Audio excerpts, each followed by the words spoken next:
and get everything set up. So I have these adapters. I use Intertech pumps. I just have these that are made out of PVC. This is 3/4 threaded, and then a 1/2 inch, and a threaded and epoxied in bolt that's been cut off with a Dremel. And then that will push in on the valve and pump up the air. I use these Intertech pumps to do most of the volume pumping. They can't do pressure at all, but one thing I found that pressure pumps don't pump volume very, very well, so they take a really long time, and volume pumps don't pump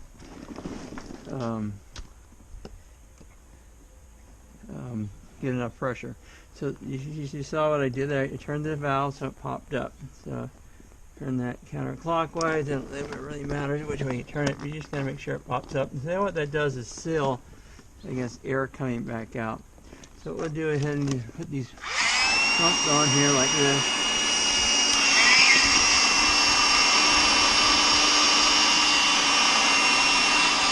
I have to fold this up a little bit to get the door going.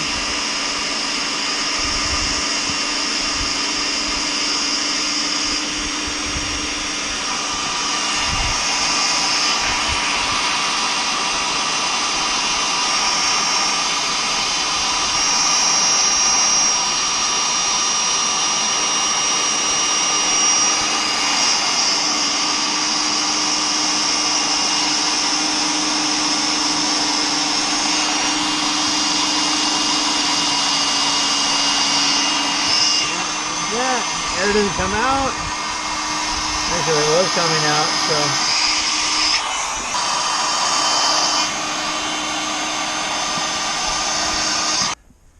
air's not coming out.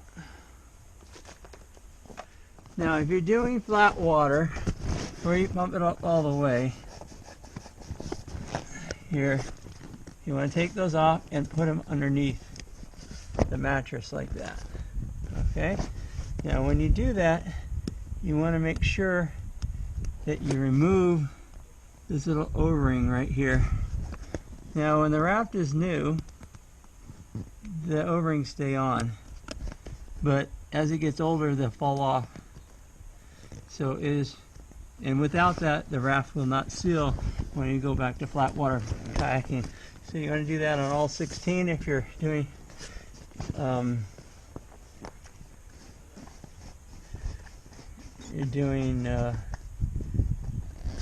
whitewater. So before I finish pumping it up, this one's a little bit loose. They tend to get a little loose just sitting around. I don't know why. So I always tighten them down before I do a final pump up. Okay.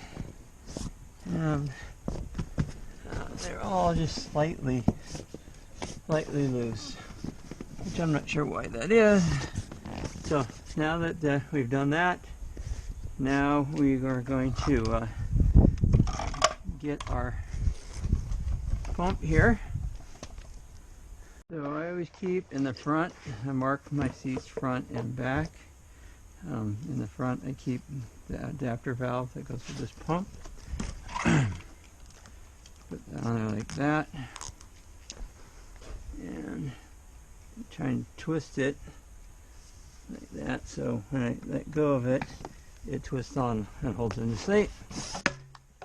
And this is a 5-inch NRS barrel pump, which I've had for, let's say, 18 years. That's down. It works just as good as the day I bought it, except for I had to put grease in it.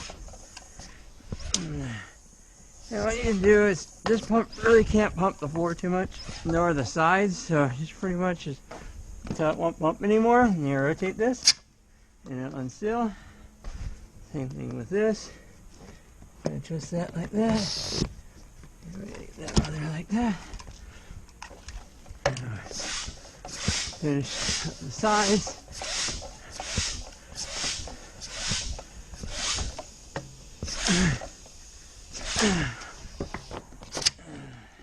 Like that. Now, this K-pump I take with me on longer trips. Believe it or not, this can pump up without the adapter. So you just put this right over it. A lot more work.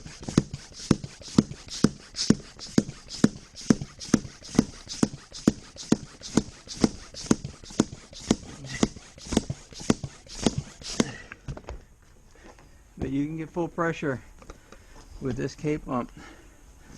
So something happens to your adapter, you lose it, or the other thing is, I actually had one of these rings come off. If it does, it's useless at that point. So you should inspect before you go if you're relying on that ring to be on there. So that's it's all inflated now. We just have the seat installation.